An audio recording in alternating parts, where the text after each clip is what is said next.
Good morning everyone. আমি ফিরদৌস আহমেদ, সহকারী অধ্যাপক, সুরেন্দ্রনাথ কলেজ। তো আমরা জানি যে সামনেই ওয়েস্ট বেঙ্গল স্কুল সার্ভিস কমিশনের এক্সাম। তো যাদের সাবজেক্ট লাইফ সায়েন্স, তো তাদের জন্যই এই ভিডিও। তো আমরা প্রত্যেকে জানি অলরেডি যে স্কুল সার্ভিস কমিশনে যে রিটেন এক্সাম, সেখানে 60 MCQ কোশ্চেন, অর্থাৎ 60 MCQ কোশ্চেন থাকবে, এবং এই 60 MCQ কোশ্চেন এক্সামের সময় কারেক্ট করাটাই হচ্ছে আমাদের কাছে চ্যালেঞ্জ। অর্থাৎ সেই 60 MCQ কোশ্চেন, তার মধ্যে আমরা যেগুলো অ্যাটেন্ড করব সেগুলোকে কারেক্ট করা কনফিডেন্টলি, তো সেটাই আমাদের কাছে চ্যালেঞ্জ। আর সেই 60টা MCQ কোশ্চেন যদি আমরা সত্যি মানে যেগুলো অ্যাটেন্ড করব সেগুলো কারেক্ট করতে চাই, তাহলে কয়েকটা টপিক, যে টপিকগুলো আমাদের কনসেপ্ট ক্লিয়ার করে নিতে হবে, তাহলেই কিন্তু অটোমেটিক্যালি আমরা সেই জায়গাটাতে পৌঁছাতে পারবো। এই জন্যই আজকে আমার ভিডিও, এবং আমি যে টপিকগুলো তোমাদের মেনশন করব, বা যে টপিকগুলো এই ভিডিওর মাধ্যমে আমি আলোচনা করে দেবো, আশা করি তোমরা পরীক্ষায় যদি এই ধরনের টপিক থেকে কোশ্চেন আসে, তাহলে কিন্তু তোমরা ইজিলি সেই টপিক থেকে কোশ্চেন সলভ করে ফেলতে পারবে। আর আমারও বিশ্বাস, আমি যে টপিকগুলো চয়েস করে এই ভিডিওর মাধ্যমে আলোচনা করে দেবো, সেই টপিকগুলো থেকেই কোশ্চেন আসবে, এটা আমার বিশ্বাস। তো আজকের টপিক মানে আসলে এটা কমন টপিক, যাদের জুলজি, ফিজিওলজি, বটানি, তাদের এটা কমন টপিক। তো সেই টপিকটার নাম হচ্ছে মাইক্রোটিবিউল। মাইক্রোটিবিউল, তো মাইক্রোটিবিউল হচ্ছে একটা টপিক। আর একটা কি, এই মাইক্রোটিবিউল রিলেটেড যে টপিকগুলো আছে তার মধ্যে হচ্ছে সেন্ট্রিওল, অর্থাৎ মাইক্রোটিবিউল, সেন্ট্রিওল, আর কি centrosome. Microtubule, centriole, centrosome, cilia, flagella. অর্থাৎ এই যে টপিকটা আমি চুজ করে দিলাম, এই টপিক অর্থাৎ microtubule, centriole, centrosome, cilia, flagella, এই টপিক থেকে কোশ্চেন আসবেই। অর্থাৎ তোমরা এক্সামের সময় দেখতে পাবে এখান থেকে কোশ্চেন এসছে, সেটা একটা হোক বা দুটো হোক আসবে। তবে একটা মডেল কোশ্চেনে যাই, যে কী ধরনের কোশ্চেন নর্মালি এখান থেকে আসে। আমি একটা মডেল কোশ্চেনে যাই, কারণ আমি যেটা বলছি 9-10 বেস স্কুল সার্ভিস কমিশনের আমি কোশ্চেন নিয়ে আলোচনা করছি। তো আমরা জানি যে SLST, তো এখানে একটা মডেল কোশ্চেন আমি দিই, হয়তো একটা কোশ্চেন দিল যে which one is not made up of tubulin protein, এরকম একটা কোশ্চেন দেওয়া হলো। তাহলে আমি ধরলাম এটা কোশ্চেন নাম্বার 1, তার মানে কোনটা টিবিউলিন প্রোটিন দিয়ে তৈরি নয়। এবার আমি অপশান দিলাম তাদেরকে যে মাইক্রোটিবিউল, হয়তো লেখাগুলো ছোটো হচ্ছে, তোমরা বুঝে নিও। বি হয়তো দেওয়া হলো সেন্ট্রোমিয়ার, সি অপশন দেওয়া হলো সিলিয়া, ডি অপশন দেওয়া হলো অ্যাক্সোনিম। আসলে কনসেপ্টটা হলো, এই কোশ্চেনটা দিলেই অনেকেই জটিলতায় পড়ে যাবে, ভাবে কোন অ্যান্সারটা হবে।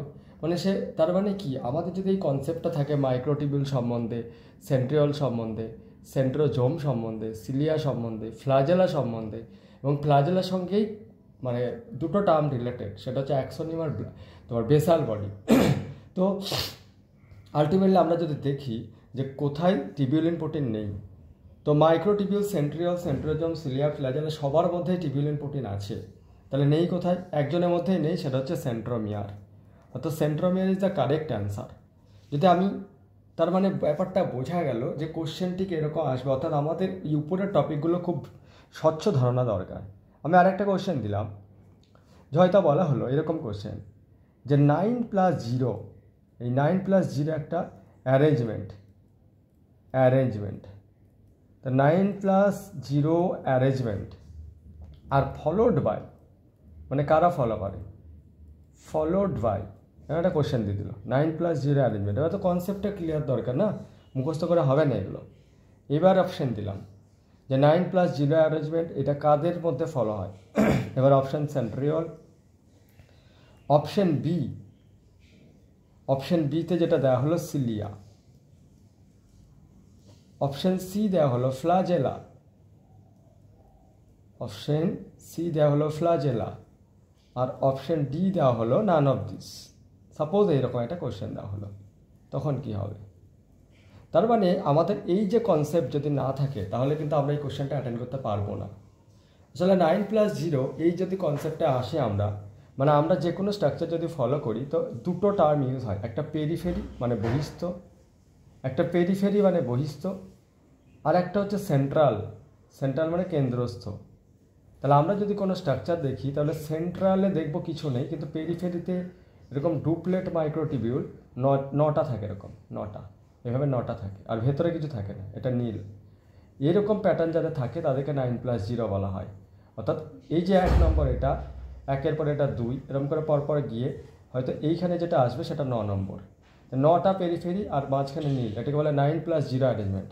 তো মানে আমরা যদি এই 9+0 অ্যারেঞ্জমেন্টে যাই তাহলে আমরা দেখতে পাবো এই 9+0 অ্যারেঞ্জমেন্টটা আমরা পাচ্ছি কোথায়? অনলি অন সেন্ট্রিওলে। সেন্ট্রিওলে 9+0 অ্যারেঞ্জমেন্ট, অর্থাৎ এই অ্যারেঞ্জমেন্টটা থাকে, কিন্তু সিলিয়া বা ফ্লাজেলা এর মধ্যে কিন্তু এটা থাকে না, এর মধ্যে থাকে না। অর্থাৎ সিলিয়া ফ্লাজেলার মধ্যে আমরা যদি ভালো করে ফলো করি দেখবো 9+2 অ্যারেঞ্জমেন্ট থাকে, 9+2 অ্যারেঞ্জমেন্ট থাকে, কিন্তু সেন্ট্রিওলের মধ্যে 9+0 অ্যারেঞ্জমেন্ট থাকে। অর্থাৎ এই স্বচ্ছ ধারণাগুলো পেতে হবে, তবেই কিন্তু আমাদের ক্ষেত্রে এই জায়গার কোশ্চেনগুলো আমরা সহজেই অ্যাটেন্ড করতে পারবো। আমি আর একটা জায়গা দেখাই যে কীরকম ব্যাপারটা থাকে। 3 নম্বর অপশন, যে কীরকম, যে অর্থাৎ দেখা গেল যে এরকম একটা কোশ্চেন দেওয়া হলো যে how many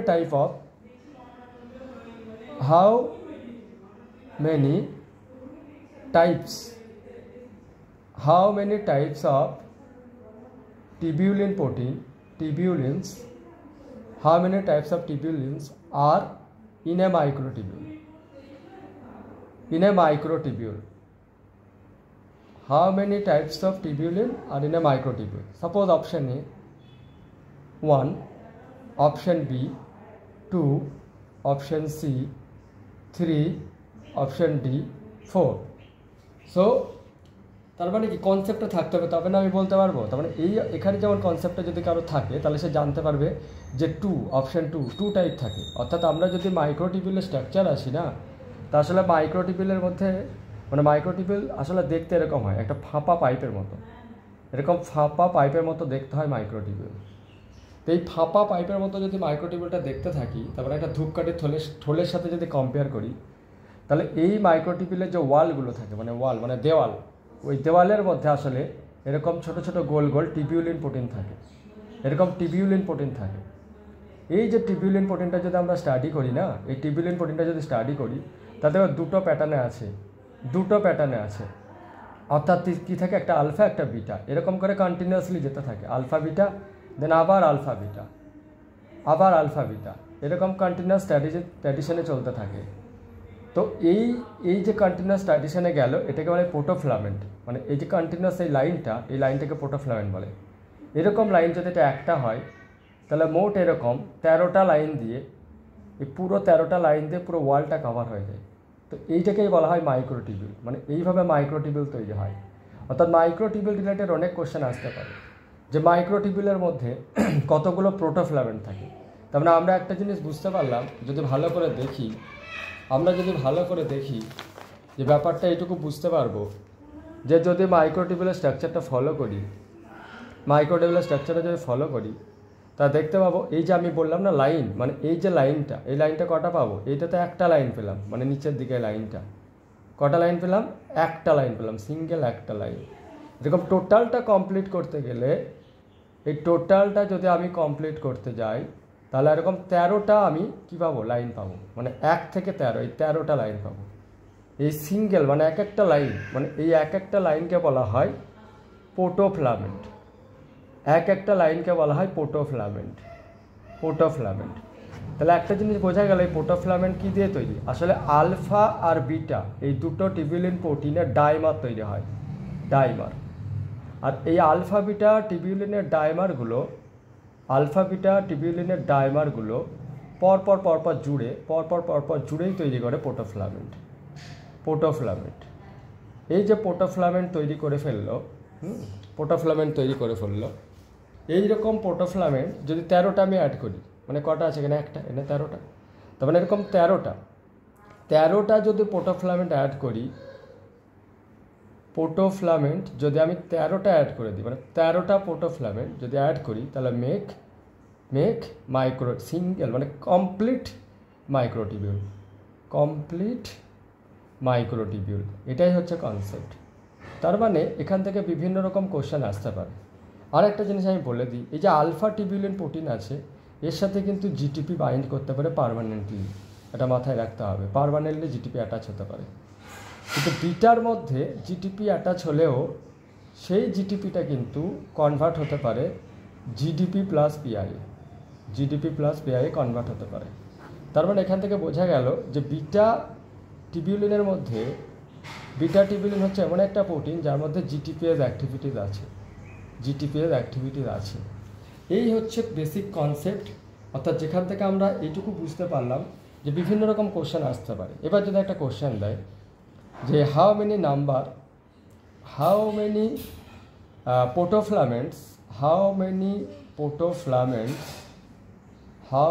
protofilaments make complete microtubule, এরকম যদি একটা কোশ্চেন এসে থাকে, তাহলে অ্যান্সারটা কী হবে? তাহলে অ্যান্সারটা হবে এরকম, অপশান এ হয়তো দিল 17টা, অপশান বি দিল 10টা, অপশান সি দিল 15টা, অপশান ডি দিল 13টা। আমি আগেই পড়ে এসেছি 13টা, তাহলে 13টা প্রোটোফ্লামেন্ট দিয়ে এটা কিন্তু আলটিমেটলি তৈরি হবে। এই যে কনসেপ্টগুলো আমি যে বলে দিলাম। আর একটা হলো যে মাইক্রোটিবিউল, এই হলো টোটাল কনসেপ্ট অফ মাইক্রোটিবিউল। এবারে যদি আমরা একটু অন্যভাবে আসি, যে আসলে যদি আমরা একটু আসি, মাইক্রোটিবিউল এমন একটা পার্ট যে মাইক্রোটিবিউল থেকে অনেক কিছু তৈরি হয়। যেমন মাইক্রোটিবিউল থেকে সেন্ট্রিওল তৈরি হয়, তো আমি এটাই দেখাবো যে কীভাবে সেন্ট্রিওল তৈরি হয়। আসলে সেন্ট্রিওল যদি ফলো করি না, তো এই সেন্ট্রিওলের মধ্যে 9টা মাইক্রোটিবিউল থাকে, 9 নাম্বারে, মানে 9 ইন নাম্বার, মানে 9টা, 9 ইন নাম্বার, 9টা মাইক্রোটিবিউল থাকে। এমটি মানে মাইক্রোটিবিউল। এই 9টা মাইক্রোটিবিউল যেগুলো থাকে, এগুলো কিন্তু সিঙ্গেল মাইক্রোটিবিউল নয়।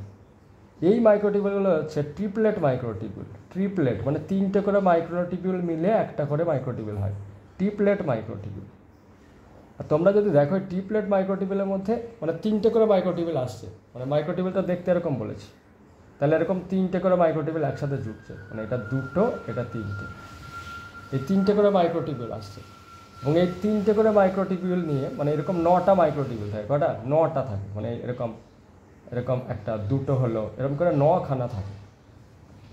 তার মানে ট্রিপলেট মাইক্রোটিবিউল যেটা আমি বললাম, এর মধ্যে একটা থেকে, মানে এগুলোকে আমরা ডিনোট করি এ মাইক্রোটিবিউল, বি মাইক্রোটিবিউল আর সি মাইক্রোটিবিউল।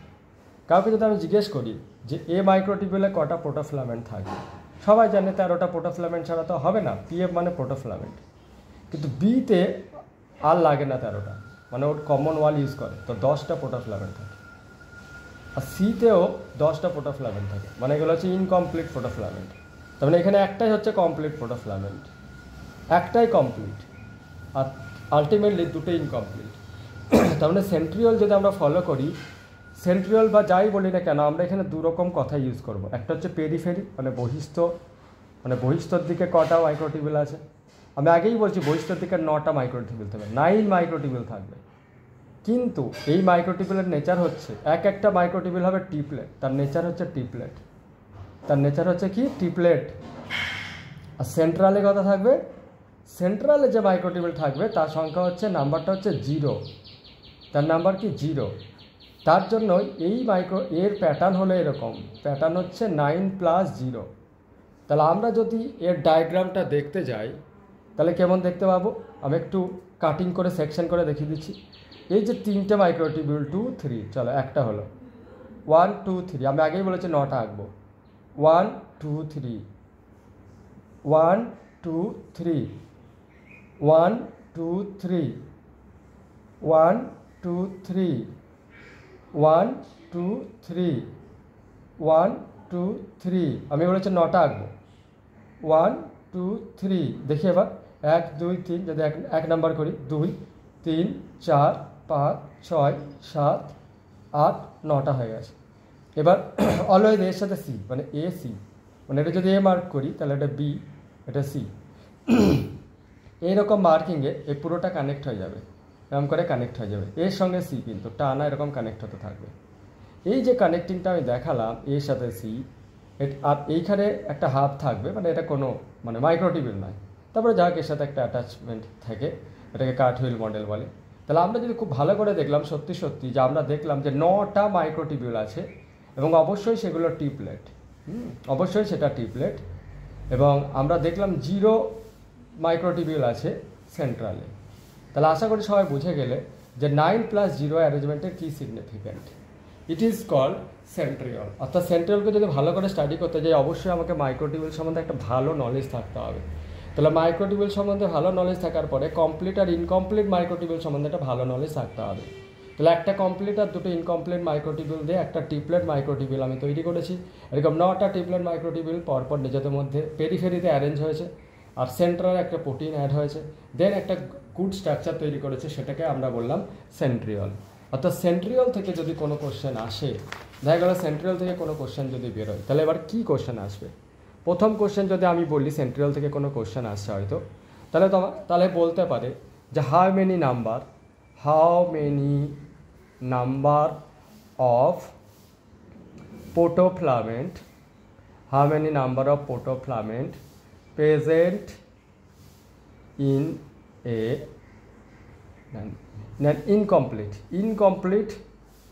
Incomplete microtubule. কোশ্চেনটা দিল, তাহলে কী হবে কোশ্চেনের অ্যান্সার বোঝা যাচ্ছে। অপশান দিল 10, অপশান দিল 12, অপশান দিল 13, অপশান দিল 9, অটোমেটিক্যালি অ্যান্সারটা 10। আর একটা কোশ্চেন দিল হয়তো, কীরকম কোশ্চেন? এরকম কোশ্চেন দিল যে nature or type of microtubule in a centriole is, এরকম দিয়ে দিল। কী হবে তাহলে? এবার অপশানে এলো, তাহলে কী হলো? নেচার বলেছে, এবার বললো ডুপ্লেট মানে দুটো করে মাইক্রোটিবিউল দিয়ে ওরা তৈরি হয়েছে। বি দিল টিপলেট। এবার আরেকটা দিল সি অপশান যে ওয়ান সিংলেট আর মানে কমপ্লিট সিংলেট, মানে ওয়ান সিংলেট, টু ইনকমপ্লিট, আর এখানে বলেছে triplet and all are complete microtubule. Okay, আর ডি হচ্ছে নান অফ দিস।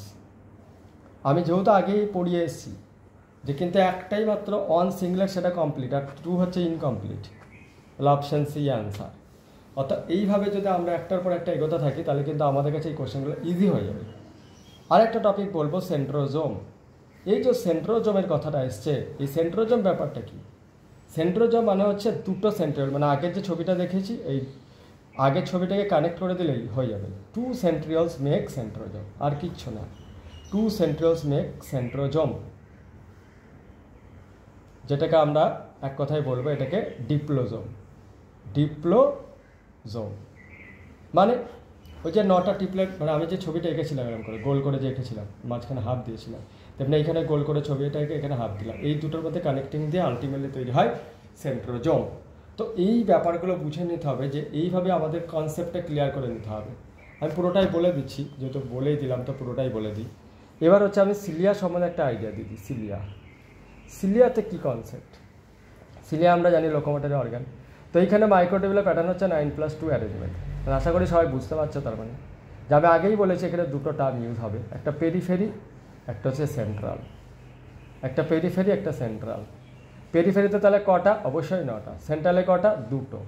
কিন্তু তোমাদের কোশ্চেন আসা উচিত এই 9টার নেচার কী? এইখানে 9টার নেচার হচ্ছে ডুপ্লেট, মানে 9টা থাকবে কিন্তু ডুপ্লেট থাকবে। এইটাই কনসেপ্টটা একটু আলাদা। অর্থাৎ যদি আমরা সিলিয়ার প্রপার স্ট্রাকচার দেখি তাহলে ঠিক এরকম দেখতে পাবো, মানে 2টো করে থাকবে। আগের বারে 3টে করে রেখেছিলাম, 2টো করে 9টা, মানে কি এরকম 3টে, 4টে, একদম সোজা, 5টা, 6টা, 7টা, 8টা, 9টা। চলো ডুপ্লেট হলো। তাহলে আমি কি করবো? এ আর সি এর সাথে যুক্ত করবো। চলো লাগিয়ে দাও, এ আর সি এর সঙ্গে কন্টিনিউয়াসলি অ্যাটাচ করো, এ আর সি এর সঙ্গে কন্টিনিউয়াসলি অ্যাটাচ করো। তাহলে আমি কি করলাম? এ আর সি এর সাথে কন্টিনিউয়াসলি অ্যাটাচ করলাম। আর এইখানে দুটো সিঙ্গলেট, মানে যেটা আগে ছিল না, দুটো সিঙ্গলেট মাইক্রোটিবিউল। তার মানে আমরা এইটুকু বুঝে গেলাম যে এখানকার নেচার হচ্ছে 9+02 অ্যারেঞ্জমেন্ট, এবং অবশ্যই বুঝতে পেরেছি এই 9টা হচ্ছে ডুপ্লেট মাইক্রোটিবিউল, ডুপ্লেট। এবার এখানে কতগুলো ম্যাটার আছে। এটা হচ্ছে মেন বডি, মানে আমি যে ছবিটা আঁকলাম এটা মেন বডির প্যাটার্ন, মানে সিলিয়ার দুটো পার্ট থেকে। এই মেন বডিকে বলে অ্যাক্সোনিম। অ্যাক্সোনিম মানে আমরা যদি খুব ভালো করে দেখি তো সিলিয়ার মেন দুটো বডি, সিলিয়ার মেন কটা বডি? দুটো বডি। একটাকে বলে বেজাল বডি, বেজাল বডি মানে যার কাছে কিন্তু প্যাটার্ন আছে 9+0 আগের মতো, মানে যেটা সিমিলার টু সেন্ট্রিয়ল। এটা হচ্ছে সিমিলার টু সেন্ট্রিয়ল, মানে ওখান থেকেই তৈরি হয় সিলিয়া, সিমিলার টু সেন্ট্রিয়ল। এটাকে কী বলা হচ্ছে? বেজাল বডি। আর অ্যাক্সোনিম হচ্ছে তার অন্য পার্ট। অ্যাক্সোনিমের মধ্যে কিন্তু যে প্যাটার্নটা আছে সেটা হচ্ছে 9+2। তাহলে বোঝা গেল যে বেজাল বডির মধ্যে যে 9 থাকে সেটা ট্রিপলেট ফর্মের মাইক্রোটিবিউল, কিন্তু অ্যাক্সোনিমের মধ্যে যে 9টা থাকে সেটা ডুপ্লেট ফর্মের মাইক্রোটিবিউল। তো আমার মনে হয় এরকম করে যে কেউ যদি এই কনসেপ্টটা রাখতে পারে, এবং এবারে যেটা করতে হবে প্র্যাকটিস সেট বই থেকে স্টুডেন্টস প্র্যাকটিস করবে। হ্যাঁ, নিড প্র্যাকটিস, মানে এক কথায় students will just like give time for practice. যদি কেউ আবার প্র্যাকটিস করে ফর প্র্যাকটিস ফ্রম রেপুটেড বুক, তাহলে কিন্তু সে এই রিলেটেড কোনো কোশ্চেন এলে তার বেরিয়ে যাবে। তাহলে এক কথা আমি যে আলোচনাটা করে দিলাম সেটা হচ্ছে মাইক্রোটিবিউল, তার সাথে সেন্ট্রিওল, সেন্ট্রোজম, সিলিয়া আর ফ্ল্যাজেলা, মানে জাস্ট এই একই প্যাটার্ন থাকবে, লেন্থে বেশি হবে, আর কিছুই না। তো এই প্যাটার্নটা আমি বলে দিলাম। আশা করি এটা যদি তোমরা ভালো করে বই থেকে পড়ো তো আরও কনসেপ্টটা ক্লিয়ার হয়ে যাবে। আর এরপরে ফার্দার আমি ভিডিও আপলোড করব পরের টপিক, কিন্তু আমি যে টপিকগুলো ডিসকাস করবো অবশ্যই সেই টপিক থেকে এসএসসি কোশ্চেন আসবে, এটা আমার বিশ্বাস। কারণ ব্যাপারটা হচ্ছে কোন দিকে ট্রেন্ড আছে, কোন দিকে স্যাররা বেশি গুরুত্ব দেয়, তো সেইটার নলেজ অবশ্যই আছে। তো থ্যাংক ইউ এভরিওয়ান, ভিডিওটা ভালো করে দেখে নিও। আশা করছি সবাই উপকৃত হবে। ওকে।